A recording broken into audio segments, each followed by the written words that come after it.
Imagine standing under the blinding light of 80,000 people. The air is so thick with tension you can almost taste the sweat and adrenaline. Your heart is pounding at 160 beats per minute.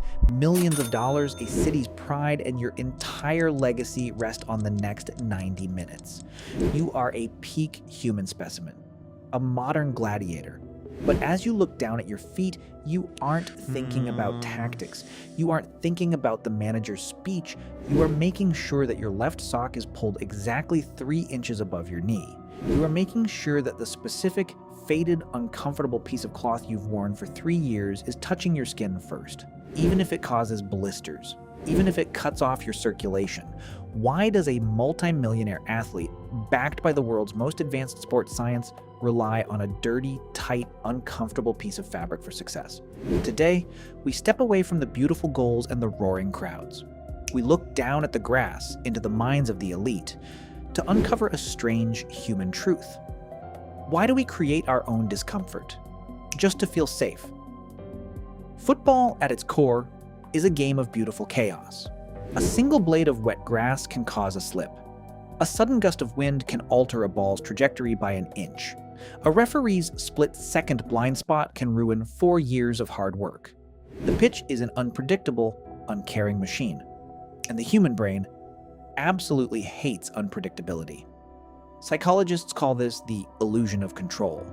When humans face an environment where they cannot control the outcome, the brain experiences acute survival panic. To fight this, the subconscious mind looks for a proxy, a small, manageable variable that it can fully govern. Enter the lucky sock. A player cannot control if the striker will miss the target, but they can control the exact order in which they put on their gear. Right foot first, then left foot. Tape wrapped 3 times around the ankle, not 2, not 4, 3. By executing this microscopic ritual, the brain deceives itself. It whispers a comforting lie. Look, you controlled this. Therefore, you can control the rest of the world.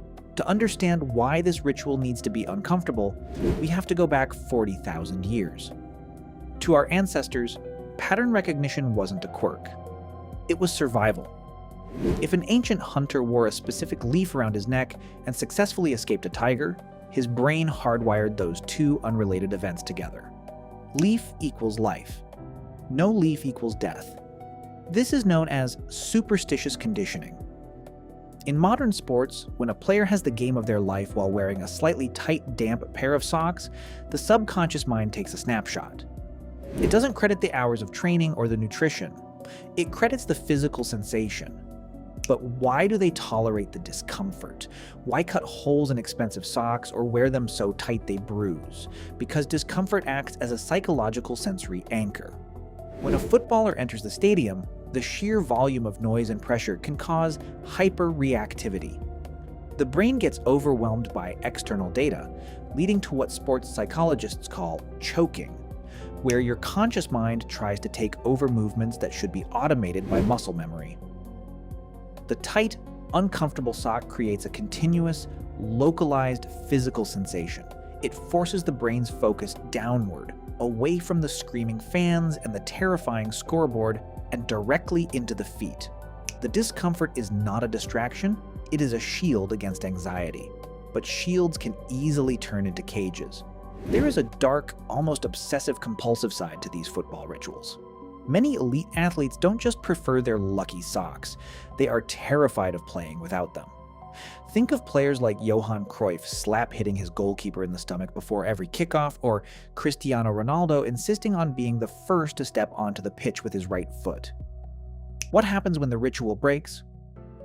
If a player is forced to wear a brand new, perfectly comfortable pair of socks because his lucky ones were lost in transit, a placebo effect in reverse occurs. It's called the nocebo effect. The brain perceives the lack of the ritual as a vulnerability. The absence of that specific tightness around the calf sends a silent alarm to the nervous system. The pattern is broken. We are exposed. Suddenly, the player's confidence drops. Their movements become stiff. They hesitate for a fraction of a second. In elite football, a fraction of a second is the difference between a legendary goal and a catastrophic mistake. They didn't lose because they wore normal socks. They lost because their mind believed they were naked without the armor. Consider how deep this illusion goes when millions of eyes are watching. When Jack Grealish walks onto the pitch with his socks rolled all the way down to his shins, barely covering his micro shin pads, it looks like a stylistic choice. During one season, his socks shrank in the wash, forcing him to wear them low. He ended up playing exceptionally well that season. The brain immediately hardwired the correlation. Low, tight, uncomfortable socks equal elite performance. From that day on, his conscious mind could not risk changing the variable. Even when sports manufacturers offered him custom-fit gear, he refused, because the human ego would rather suffer a physical bruise than a psychological fracture. The brain creates a secondary layer of protection called somatic markers. These are emotional and physical reactions to specific memories. When a player feels the exact pinch of an old elastic band or the familiar scratch of a worn-out thread, a wave of familiar neurochemicals is released. It acts as a chemical signal telling the nervous system that everything is running according to plan. Without that physical discomfort, the somatic marker is missing, and the brain treats the silence as an emergency. This behavior mimics a well-documented phenomenon known as Skinner's superstition. In the mid-20th century, psychologist B.F. Skinner placed hungry pigeons in a cage and used an automatic mechanism to drop food at regular time intervals, completely independent of the bird's behavior. The birds had no control over when the food arrived.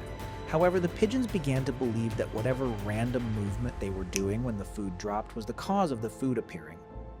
One pigeon began walking in circles, another thrust its head into a corner, and a third developed a jerking motion. They repeated these uncomfortable, unnatural movements thousands of times, fully convinced they were controlling the machine. The elite modern athlete is no different from the pigeon in Skinner's cage. The football stadium is a chaotic box where luck and skill blur together.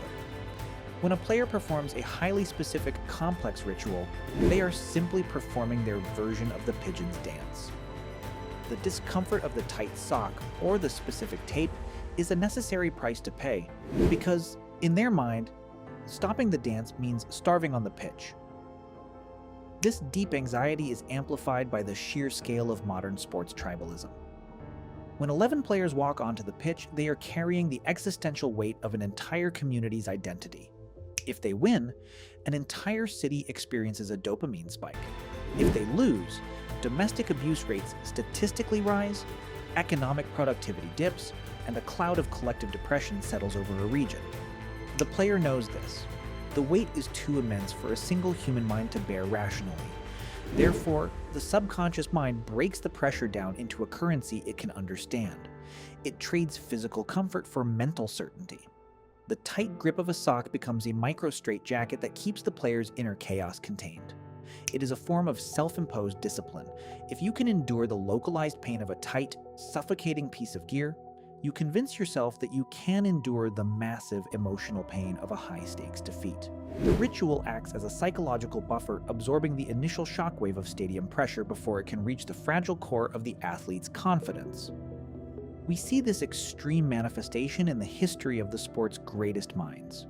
Diego Maradona had to wear 2 pairs of socks, a specific watch on each wrist, and enter the pitch with a very deliberate cadence. It wasn't because he lacked skill, it was because his genius was so volatile that he needed a physical cage to keep his mind grounded. When your talent is that immense, you live in constant fear of losing it. The mind begins to treat its own talent as a ghost that might vanish at any second. The rigid, uncomfortable ritual is a trap built to keep the ghost inside.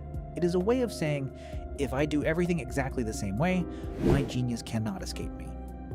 The moment a player compromises on the discomfort, the moment they choose a soft, comfortable, well-fitting pair of socks over the ragged, tight ones, the ego panics. It views comfort as luxury, and luxury is the enemy of survival. In the primordial depths of our biology, survival is always hard, sharp, and uncomfortable. By staying uncomfortable, the athlete keeps their ancient hunting instincts active. It is easy to look at a footballer on a television screen and smile at their eccentricities. We call them superstitious. We call them eccentric. But if we turn the camera around away from the stadium lights and into our own daily lives, do we not do the exact same thing? We have our lucky mugs for morning coffee. We listen to the exact same playlist before an important job interview. We sit in the same seat on the bus, or wear a specific watch to a difficult meeting even if the strap digs into our wrist. The modern world is our stadium. We are constantly surrounded by variables we can neither predict nor control. Economic shifts, corporate decisions, the unpredictable moods of strangers, and the fragile nature of our own health. We are all gladiators walking onto a chaotic pitch every single morning. And just like the footballer under the stadium lights, our brains are desperately searching for a line to hold on to. We choose small, uncomfortable routines because they give us structure in a world that feels inherently structureless.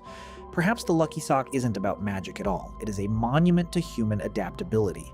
It is proof that we can find peace in the middle of a storm, even if that peace is tied together by a frayed thread and a piece of medical tape.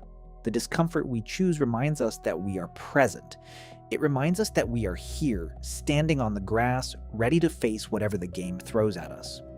The next time you see a player pulling at an uncomfortable torn sock before a historic match, don't look at it as a superstition. Look at it as a silent battle cry of the human mind.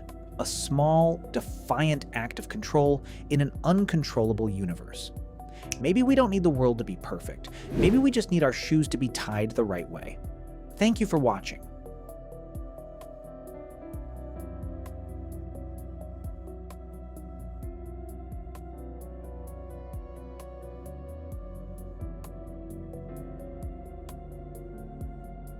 Subscribe now and press the bell icon.